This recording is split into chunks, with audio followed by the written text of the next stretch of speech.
हाँ, अब हम न्यूटन का जो गुरुत्वाकर्षण का सार्वत्रिक नियम है उसको समझते हैं। इसमें देखिए बच्चों, जो गुरुत्वाकर्षण का जो नियम है उसके अनुसार न्यूटन ने कहा था, इस ब्रह्मांड में उपस्थित कोई भी दो पिंड, उनके बीच आकर्षण का बल कार्य करता है। तो माना दो पिंड है ए और बी, और इसमें ए पिंड का द्रव्यमान है m1 और बी पिंड का द्रव्यमान है m2, और दोनों पिंडों के बीच की दूरी है d। ठीक है, जो दूरी ली जाती है उन पिंडों के केंद्र से ली जाती है।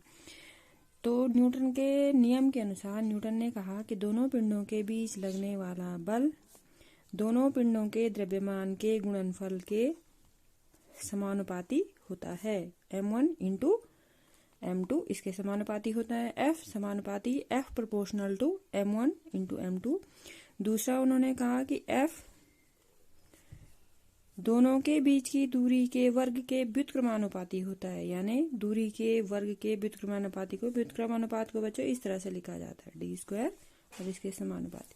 ये समानुपात है, सीधा अनुपात, सीधे सीधे संबंध है, इसको कहा जाता है व्युत्क्रमानुपात। ये विपरीत संबंध कहा जाता है।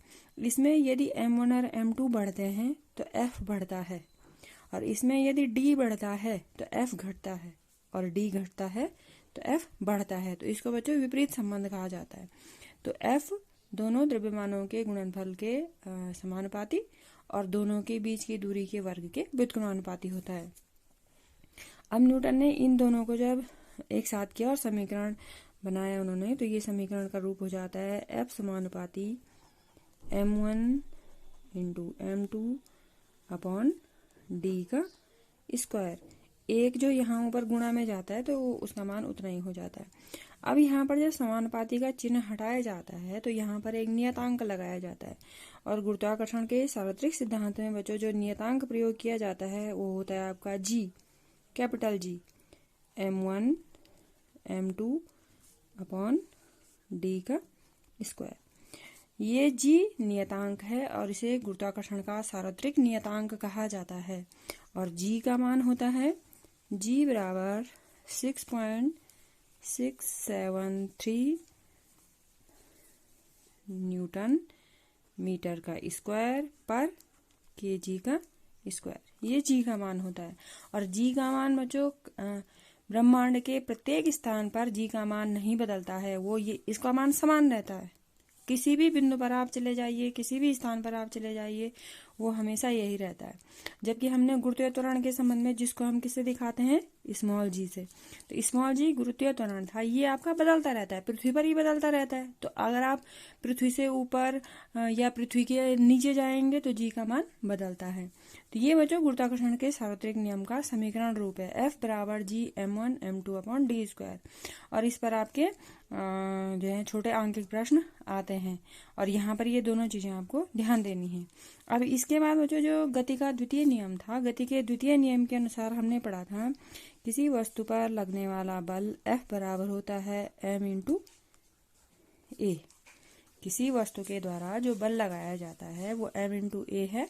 m उस वस्तु का द्रव्यमान है और a आपका त्वरण होता है। अब क्योंकि यहाँ पर गुरुत्वाकर्षण के अंतर्गत हम गति देख रहे हैं, गुरुत्वाकर्षण के कारण जो गुरुत्वाकर्षण बल है उसको हम देख रहे हैं, गुरुत्वीय क्षेत्र के अंतर्गत गतियां हम देख रहे हैं, तो यहाँ पर a के स्थान पर g लिया जाता है। तब ये आपका हो जाता है f बराबर m इंटू जी। तो एक समीकरण से तो आपका आया f बराबर g m1 m2 upon d का स्क्वायर, जो सार्वत्रिक सिद्धांत है। दूसरे से आपका आया f बराबर m इंटू जी। यह आपका दूसरा समीकरण बन जाता है। जब हम दोनों समीकरणों की तुलना करते हैं, क्योंकि दोनों में लगाए गए बल का मान निकल रहा है, तो दोनों समीकरणों की तुलना करने पर आ जाता है आपका m g equal to g m1 m2 upon d का स्क्वायर। ठीक है, अब यहाँ पर इसकी सहायता से हम g का मान निकाल सकते हैं, जो आपका स्मॉल g है। स्मॉल g का मान निकालने के लिए g बराबर आ जाएगा g, इसको हम ऐसे रखते हैं m1 m2 अपॉन d का स्क्वायर। और जो यहाँ जो ये आपका द्रव्यमान m है वो इसके भाग में चले जाएगा, यानी वो आपका यहाँ चले जाएगा इंटू m, बड़ा में चले गया भाग में। तो इसकी सहायता से हम g का मान निकालते हैं। लेकिन बच्चों आपको ध्यान में रखना है, g वास्तव में गुरुत्वीय त्वरण है, मुक्त पतन के अंतर्गत जब वस्तु केवल गुरुत्वीय बल के कारण गति करती है तब जो त्वरण उत्पन्न होता है वो जी है। तब हम यहाँ पर जो दो पिंड हैं उन पिंड में एक पृथ्वी है और दूसरा पिंड दूसरी वस्तु है। तो जो पृथ्वी का द्रव्यमान होता है बच्चों उसको कैपिटल M से लिया जाता है और जो दूसरी वस्तु होती है उसको स्मॉल m से लिया जाता है। अब ये समीकरण जो हम M1 M2 ले रहे हैं तो यहाँ पर ये हो जाएगा हमारा G, M1 की जगह पर हम कैपिटल M पृथ्वी का द्रव्यमान, M2 की जगह पे M अपॉन D का स्क्वायर इंटू M, और ये M आपका कैंसिल हो जाएगा, कट जाएगा। इसके बाद आपका बच गया G बराबर G M अपॉन D का स्क्वायर। तो इस आधार पर G का मान निकाला जाता है। जो G का मान हम निकालते हैं, गुरुत्वीय त्वरण का मान निकालते हैं, इस आधार पर निकालते हैं। और आपको यहाँ पर स्मॉल g और कैपिटल G दोनों का अंतर भी जानना आवश्यक है। स्मॉल g ये गुरुत्वीय त्वरण है, जो गुरुत्वीय बल के कारण किसी वस्तु की गति में उत्पन्न त्वरण होता है वो स्मॉल g से प्रदर्शित किया जाता है।